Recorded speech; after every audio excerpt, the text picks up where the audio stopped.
থাকি মানিকতলাতে। আমি একজন রন্ধনপ্রিয় মানুষ। রান্না করতে আমার ভীষণ ভালো লাগে।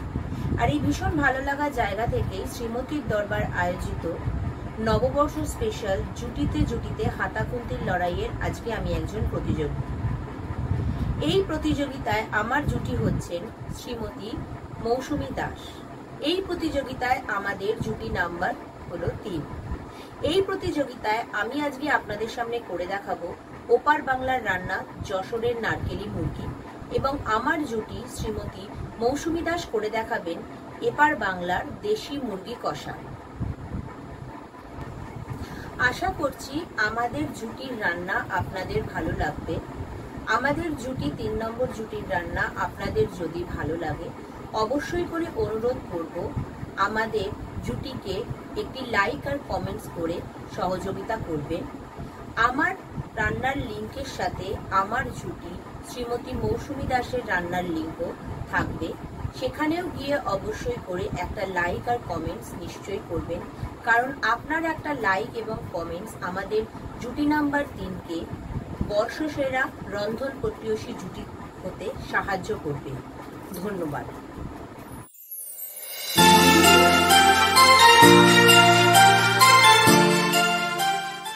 যশোরের নারকেলি মুরগি করতে আমাদের যে যে উপকরণগুলো লাগবে আসুন দেখে নিই আমরা কি কি উপকরণ দিয়ে যশোরের নারকেলি মুরগি করব। যেহেতু যশোরের নারকেলি মুরগি অবশ্যই করে আমাদের লাগবে মুরগির মাংস। আমি এখানে 350 গ্রাম মুরগির মাংস নিয়েছি। আছে পেঁয়াজ কুচি, 2টো ছোট সাইজের পেঁয়াজ কুচিয়ে নিয়েছি। যতটা লাগবে যখন আমি রান্নাটা করব বলে দেবো ঠিক কতটা পরিমাণ লাগবে। আছে সাদা তেল, আছে নারকেল কুচি, নারকেলগুলোকে লম্বালম্বি করে কুচি করে নিয়েছি। এখানে আছে 2টো তেজপাতা, কাশ্মীরি লঙ্কার গুঁড়ো, স্বাদ অনুযায়ী নুন, জিরে আর ধনে গুঁড়ো একসঙ্গে মেশানো আছে। আছে 1 চা চামচ জিরে আর ধনে গুঁড়ো, আছে হলুদ গুঁড়ো পরিমাণ মতো, 1/2 চা চামচ আদা বাটা, 1 টেবিল চামচ রসুন বাটা, গোটা জিরে আছে 1 চা চামচ, আর গরম মশলার গুঁড়ো আছে 1/2 চা চামচ।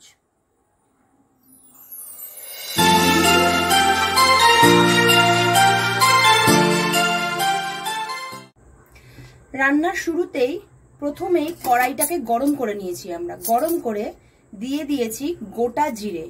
এবার শুকনো কড়াইতে গোটা জিরেটাকে যতক্ষণ একটা গন্ধ বেরোয় ততক্ষণ সেই গোটা জিরেটাকে একটু নাড়াচাড়া করব। প্রথমেই বলেছিলাম গোটা জিরেটা আমি নিয়েছি কিন্তু 1/2 চা চামচ। এই গোটা জিরেটা যতক্ষণ গরম হবে একটা সুগন্ধ বেরোবে। সুগন্ধ বেরোলে এই গোটা জিরাটা তুলে নিয়ে আমরা এটাকে গুঁড়ো করে নেব। প্রথমেই এই কাজটা করতে হবে। একটা খুব সুন্দর গন্ধ বেরিয়ে এসছে এবং গোটা জিরের রংটাও একটু বাদামি ধরেছে। এবারে আমরা গ্যাসটাকে বন্ধ করে দিয়ে গোটা জিরেটাকে গুঁড়ো করে নেব।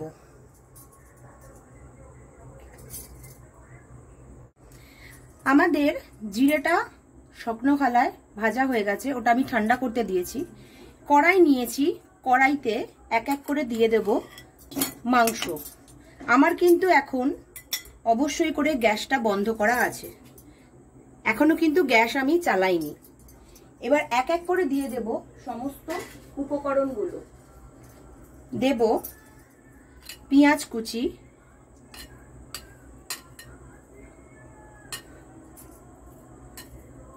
নিয়েছিলাম 2টো ছোট সাইজের পেঁয়াজ, তার মধ্যে আমার লেগেছে 3 টেবিল চামচ পেঁয়াজ মতো।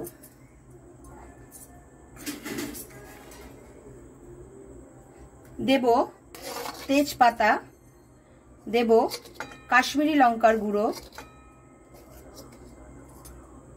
স্বাদ অনুযায়ী নুন, দেব গরম মশলার গুঁড়ো, হলুদ গুঁড়ো, জিরে আর ধনে গুঁড়ো রয়েছে একসঙ্গে মেশানো দিয়ে দেব আদা বাটা এবং রসুন বাটা।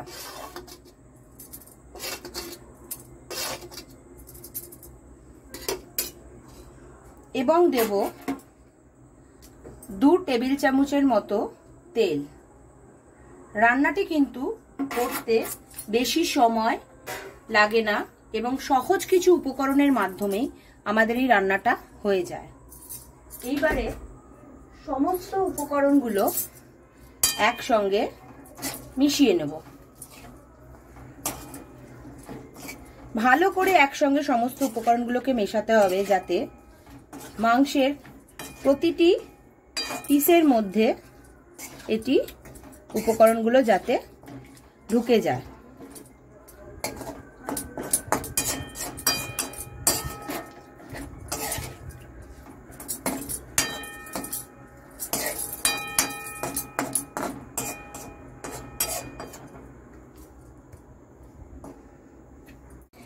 এবারে আমি গ্যাসটাকে অন করে দিয়েছি দেখুন, আর কড়াইতে সমস্ত উপকরণগুলো বসিয়ে দিয়েছি। অন্যদিকে আমার জিরেটা ঠান্ডা হয়ে গেছিল, যে জিরেটা আমি শুকনো খোলায় ভেজেছিলাম আমি গুঁড়ো করে নিয়েছি। যেহেতু সামান্য জিরে তাই কিন্তু আমি এটা শিলনোড়াতে গুঁড়ো করেছি। আপনাদের মাংসের পরিমাণ বেশি হলে গোটা জিরের পরিমাণও বেশি হবে, তখন আপনারা মিক্সার গ্রাইন্ডারে গুঁড়ো করে নিতে পারবেন। এইবারে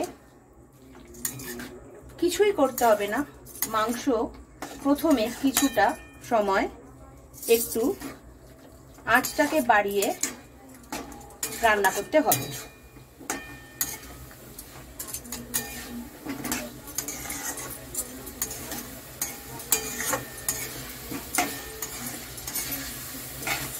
মাংস রান্না করার জন্য আমরা যে জলটা ব্যবহার করব, অবশ্যই করে সেই জলটা গরম জল আমরা ব্যবহার করব। আঁচটা একটু কমালাম এবং মাঝে মাঝেই নাড়াতে থাকবো।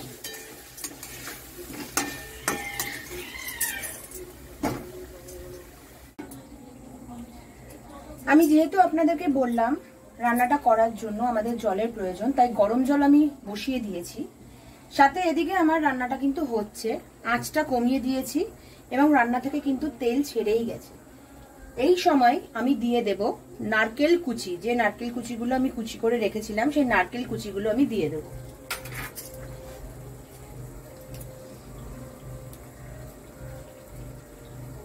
নারকেল কুচিগুলো দেওয়ার পরে আমি আবার একটু মিশিয়ে নেব। আঁচটা কম থাকলে মাংসটা সেদ্ধ হয়ে যাবে, আঁচ বাড়িয়ে রাখলে মাংসটা পুড়ে যাওয়ার সম্ভাবনা থাকে। এইভাবে মাঝে মাঝে নাড়িয়ে দিতে হবে এবং এইভাবেই রান্নাটা করতে হবে। জলটা ফুটিয়ে নেব এবং জলটা ফোটানো হয়ে গেলে জলটা নামিয়ে নেব। আমাদের গরম জল হয়ে গেছে, এবার গরম জল দিয়ে দেব।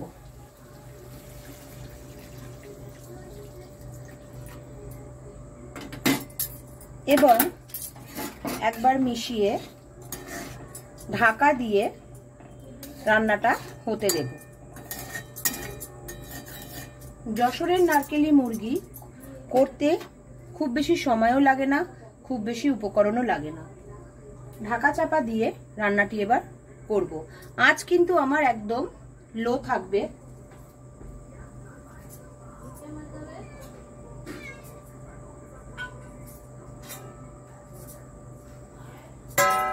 ঢাকা দিয়ে দিলাম।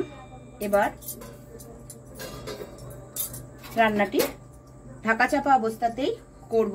মাঝে মাঝে ঢাকা খুলে নাড়িয়ে দেব এবং গ্রেভি যখন খুব ঘন হয়ে আসবে তখন আমরা ভাজা জিরে গুঁড়ো ছড়িয়ে নামিয়ে নেব এবং আপনাদেরকে পরিবেশন করে দেখাবো। আসছি কিছুক্ষণ পরে। আমাদের মাংসটা সেদ্ধ হয়ে এসছে, তেলও ছেড়ে গেছে এবং গ্রেভিটা কষা কষাও হয়ে গেছে। এবার আমি যে জিরোটাকে শুকনো খোলায় ভেজে গুঁড়ো করে রেখেছিলাম সেটা দিয়ে দেব।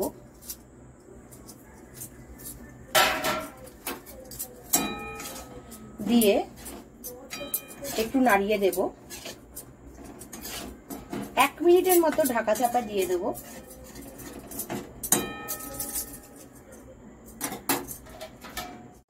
যশোরের নারকেলি মুরগি ফাইনাল প্রেজেন্টেশনটা আপনাদের সঙ্গে শেয়ার করে নিচ্ছি। দেখে নিন আমি কেমন ভাবে তৈরি করেছি যশোরের নারকেলি মুরগি এবং শেষে কিভাবে আমি প্রেজেন্টেশন করছি।